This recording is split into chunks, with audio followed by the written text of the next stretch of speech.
All right, welcome back. On RealCopStoriesVideos.com, we have 355 stories. Look them up. Vice, narcotics, gangs. You'll like them. They're all my babies. I love them all. There's some alerts on there for grossness, so your kids leave the room or sensitive individuals. All right. We're going to a new phase now. It's answer your questions. Okay, question and answer as best I can about police work. To get to hold of me, go to rsbcopstories@gmail.com. Okay. Ask me any questions you want. I'll do the best to answer it. I'll either make it on tape or I can type back if you want to answer immediately. I don't know why you would. Just shoot the breeze with me, but it'd be fine. Okay, so that's rsbcopstories@gmail.com. All right, here's one of the questions that came in. Any cases that just didn't make sense to you? All right, I'm going to lump two of these together and try to be as brief as I can on each one of them, okay? When it involves children, and I had a young, at the time, the first one I had I think my wife might have been pregnant. I was very new on the department. And the second one I had 2 or 3 years on, but they're both pretty much the same. It involves children. And I get personally peeled when it comes to children because they should not be neglected, beat, or what anything else, okay? It really shouldn't. Here's the first one. And this is upsetting, especially for what happened at the scene and then what happens in court. In court, really, you talk to most officers that go to court a lot, not just these guys that go to work small departments that hardly ever go to court. Not guys go to court all the time. They have a certain and unique distaste for defense attorneys because they make stuff up. One of my early videos, I always said that they had when they go to law school, they have a whole section where they give them a booklet, and it's a makeup crap book, makeup shit book. And they go, okay, what is this for? Well, when you go to a trial, just open up the pages. There you go. Blame the public. Blame the victim, who's dead. Blame the police. Blame society. Blame the psychologist. Just blame everybody. Lord knows you want to have on the bottom here, how about said that you did it and take your penalty? That'd be a good one, okay? Oh, no, it can't. The job security. Attorneys do that, they won't have a job. So they have to make up stuff. You're drunk, the officer's drunk, the officer's racist. You name it, they've done it, okay? So over the years, you develop this really distaste for them. I don't hate them. I just think that they exaggerate, and they also exaggerate their importance in the world, okay? They really do. They think they're really hot stuff. They're not. If you're hot stuff, you'd be representing Dow Chemical, making $20 million a year. That's hot stuff. Public Defender's Office, making probably as much as I do. I'm just a policeman. I've not really succeeded as far as your eye should be, but you think you're hot stuff. But anyway, that's a side note. Okay. Get a radio call, I'm a young officer, baby crying, go to a large house with a lot of rooms that they've been rented out. Landlady comes there and says, yeah, this baby's been crying for like 2 hours. Who's in there? Well, she's got her mom, that's all. I don't know what's going wrong, but the baby's crying a lot, and so I called you guys. Maybe something's wrong. Maybe the mom's sick or hurt. Okay, so this one, they all had pass keys. So she goes, okay, let us in. So we go over there, we unlock the door, we go in. And just me and my partner. Sergeant came a little bit later. And we run in. We don't really have our guns out. This isn't a critical call where, it's armed robbery or anything. This is just going to be a welfare check on a child. We walk in, the baby's crying in another room. It's a 2-bedroom, bath and a half apartment. Kitchen, small living room. And on the floor is like a lady in her late 30s, a woman, passed out, a hypodermic needle laying next to her arm. She's got puncture wounds on her arm, and I know nothing about narcotics at the time. I didn't. So we go to my partner goes by her. She's out. He's checking her vitals. She's breathing. She's just passed out. So I didn't call a paramedic. So he's watching her. I go inside. There's a baby crying. I pick up the baby, and the baby's wet. The crib's wet. Needs to be changed. So I'm a rookie at babies. Okay, but about that time, a sergeant walks in. Really good guy. He's a sergeant in one of my other stories that walked in, and we had a bloating body in a room. And I was going to open the door to look at the body. He grabbed me and pulled me back and said, they explode. And right after that, the guy exploded. Okay, all his body fluids came out. That's that sergeant. Really nice guy. Very knowledgeable, very smart. Okay, I think he's still alive. We go to retirements, I see him there. Anyway, so he pulls up, what's going on? And we tell him, he looks down and goes, well, cuff her. Okay, see? We're trying to be a little more He said, no, cuff her. She's a hype. That's what we call heroin users. And she might wake up any minute and freak out because we're in her house. Okay, fine. So sure enough, man, this is where experience comes in. I got no hash marks. Means I haven't been on the job that long. You need 5 years to get one of these. He's got like 2. So they roll over and they cuff her. And I'm over there with the baby. I'm watching what's going on, and I'm getting diapers for the baby. And then, of course, she wakes up, and he was right. She starts freaking out. We do the right place. I start yelling. Okay, all right. So that was pretty good. So they're holding her down. So I'm chasing the diapers, and then the sergeant sees all this narcotic paraphernalia, and he goes, hey, call the narcotic guys And so they can examine her, and we're going to take her into jail. We're going to take the baby. And okay, fine. So I'm looking for baby stuff. Okay, so I'm in the bedroom. And I'm pulling drawers. Oh, there's a diaper. Looking for wipes. You know, I'm looking, open the drawer. And there's a bunch of balloons of heroin in there and hypodermic needles. Okay, so I go, whoa. He goes, I know what it is, but I kind of don't know what it is. So I call him over. He goes, oh, I just wait for the narco guys. Okay, fine, because that's their specialty. So I'm cleaning the baby up, and now the baby's quiet. I found some formula, and I open the refrigerator, nothing there but one bottle of milk and maybe some crackers. Okay, so I give the baby the milk, and she's already eating. I don't know if it's he or she, but anyway, it's happy. She's sleeping, she's changed, she's eating, it's good. Okay, short story long. Narco guys get there, she's screaming the whole time. They examine her. Believe it or not, she is under the influence, even though she's making a big thing about it. Usually they go down. Usually the heroin addicts are mellow, but she's pissed off, I think, because of her daughter. Because they said once you got her in the car, away from her daughter, I think it was, anyway, her child, she calmed down and almost went back to the heroin. So I think her adrenaline kicked in, and she saw her baby, and then she got a lucid moment there. And then once they're separated, she just went back down to being a heroin user, dropping to sleep, drawing her head, and she's out. So they took all the dope. Okay, we took the baby, take the baby to a foster home, and the narcotic guys took the wife, and that's it. Well, 2 weeks go by, I get a subpoena. This is the case for child endangering, child abandonment. This is where you get pissed off. Okay, so you go to court. And I get on the stand. I'm a young guy, and of course they harp on that. Attorneys love to get young officers so they can, dethrone them, make them look really bad in front of the judge. Well, I've learned. I may be a rookie, but I've been around a little bit. I was Vietnam and all kinds of neat stuff. So you might push me around a little bit, only because of my lack of your little shrewdness. But in real life, you ain't gonna push me around. Okay, so you're asking questions like, were you looking for drugs? No. When were you looking for drugs? I was looking for something for the baby. Well, you looking for the baby? Oh, yeah, right. And he's rolling his eyes. I'm like, what the? I was. I feel like telling him, excuse me. I'm not experienced enough to look for narcotics. I'm just a rookie, like you said. I don't know enough. I don't have enough knowledge to know I'm going to look for dope. Okay, I'm trying to take care of the baby. I want to tell him that because he's the one that's telling me I don't know anything. Yeah, okay.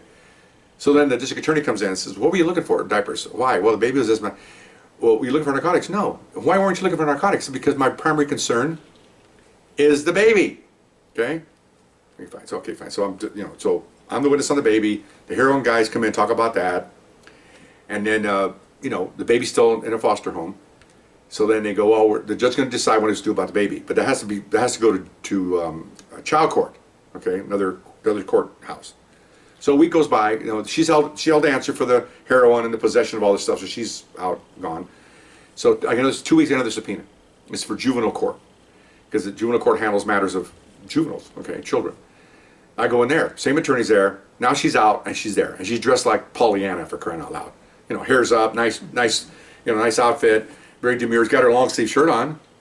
But I want to go up and just grab her sleeve and pull it up and say, hey, Your Honor, look at this. Oh no, again, that book, make up shit. Oh, there we go. We dressed the defendant like Pollyanna or whatever. Okay, fine. I'm thinking like, even though I've been on a short time, okay, now the BS is on, okay? So they're arguing back and forth. This is not like a real trial, it's more like a hearing, which is what it was. She's a good woman, the baby's whatever, 18 months old, or a year, whatever it is, blah, blah. There was milk, there was food in the house, and all that.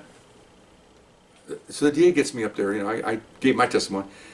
Officer, what kind of food was in the house? I said, I didn't find any food. No food at all? Well, I found a bottle of milk, baby milk, in the refrigerator. What else? Some saltine crackers. Anything else? No. In the cupboards? Nothing? No. How do you know that? Because I was looking for diapers and handy wipes and formula, and I didn't find anything. Okay. They came back and said, well, she's poor, blah, blah, blah. She can't afford it. And then the district attorney comes forward and says, well, Your Honor, she wasn't that poor. She found heroin. Objection. Now they're arguing over this stuff because he said she's poor, but yet the most logical person would say, well, if she's poor, how is she doing affording heroin?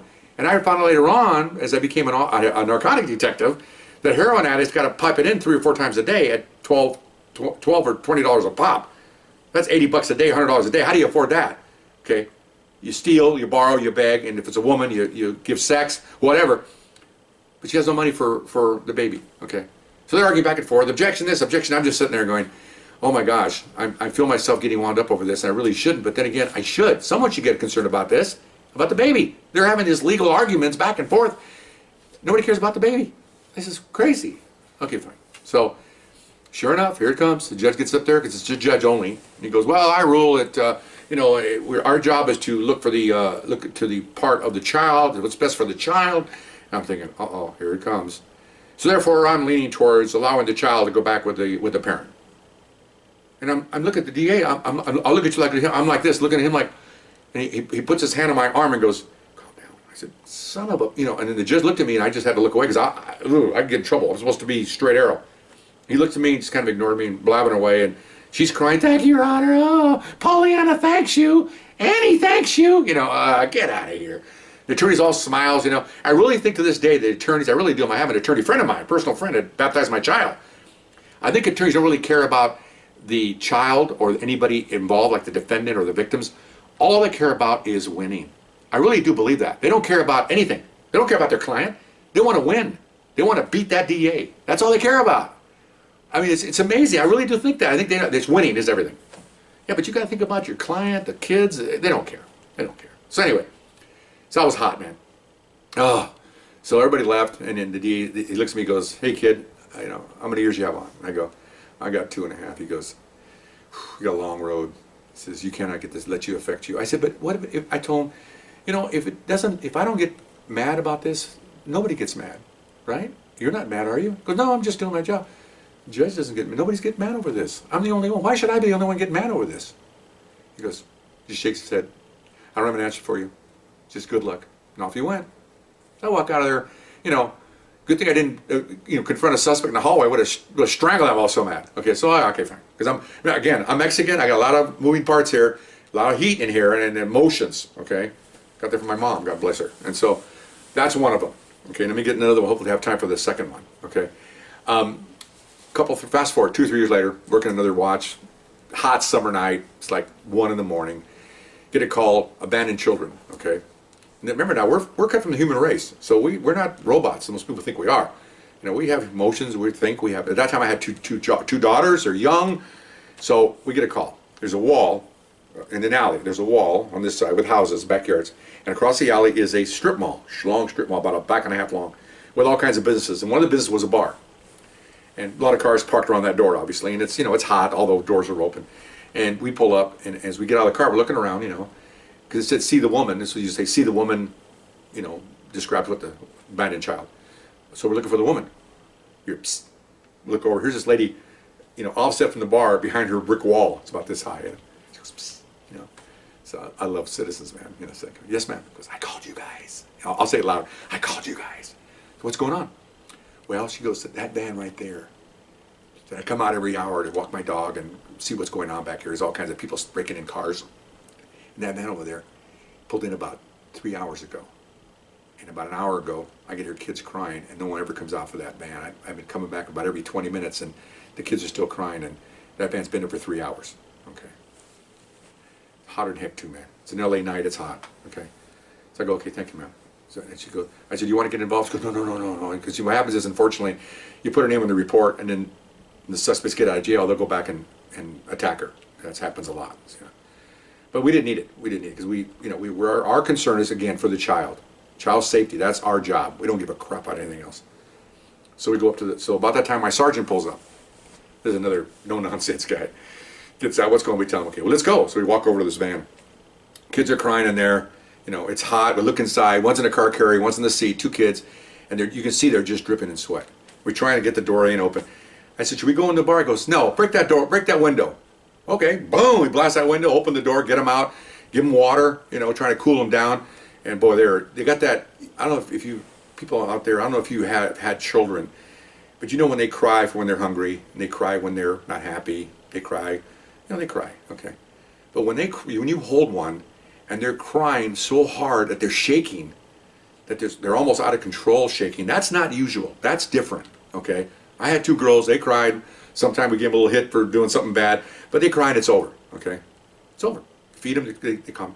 But having that shaking where they're almost having a convulsion because they're hot, they're getting dehydrated or whatever they are. And once we gave them water and cooled them down, basically soaked them, and let them drink a little bit of water, and we try to find some food, and we found some milk, but it's hot, so we can't have anything in there, so they calm down. Okay. So another unit gets there. He says, "You guys watch these babies. We're gonna go find the parents." Okay. So we go into the bar, and there's 2 ladies sitting in there, scantily dressed, drinking with a couple of guys, having a couple of beers. And, who owns this van out here? I do. What's going on? Oh, I need to talk about the van. We didn't tell them what we did. They come outside. What are you doing? What's going on? Yeah, you broke my van. I said, well, yeah, we did. Okay. Well, are these your children? The two girls, each one had one. Yeah. Oh, no, you can't do that. Oh, F you. And they started to back away. Well, we grabbed them. Okay. And so we cuffed them. And they didn't fight, but they weren't very happy. So, of course, she sees the broken window. She's her head explodes. Oh my God, you broke my van. Says, yeah, we did. We're not going to deny anything. We did everything. You can't do that. I'll sue you. Yeah, sure you can. Okay. So Sergeant goes, hey, take them all. Take everybody. Impound the van. And so we impounded the van and took the kids. And we had those days, hardly any lady officer. We had one lady officer work at the station. So we took the babies in there and they found some food in the refrigerator, the police food. And some guys donated their lunches and stuff, just like bread, like peanut butter sandwiches and stuff, just to give them some food, before they go into the foster home. And so we're processing that, process the bodies. Okay, so that's all done. Okay. So here it comes, 2 weeks later, get a subpoena, okay, for child endangering, go to court. Again, sleazy attorneys, and so we're going to court. Okay, get into court. They're sitting there, and again, they're dressed like Pollyanna, man. They're dressed like a Disney movie. Nice dresses, nice makeup. The night we saw them, they were hanging out. You know what I mean, guys? Their bulges were hanging out. They look like whores. I'm sorry, but not today. They were dressed up, look like Hillary Clinton with her pantsuits. Look really nice. Sorry, Hillary. So anyway, so we go and testify, okay? And of course they're saying did you break the window? Why did you break the window? Why did you do this? Why did you do that? And I'm just up there going, we did this, we got a radio call. Who's the person that called? Well, it was an anonymous. Well, did you talk to that person? Yeah, they're just trying to, just throwing things up at the screen. That's all they're doing, okay? They get out that playbook, blame everybody but the wives, or the mothers. Give me a break, okay? Okay, fine. So what I'm going to do now is I'm going to stop because I have another section about the same story, and we're going to go to part 2. We're running out of time here, so let me continue on with part 2 of this. Bear with me. We'll be right back, okay? Thanks.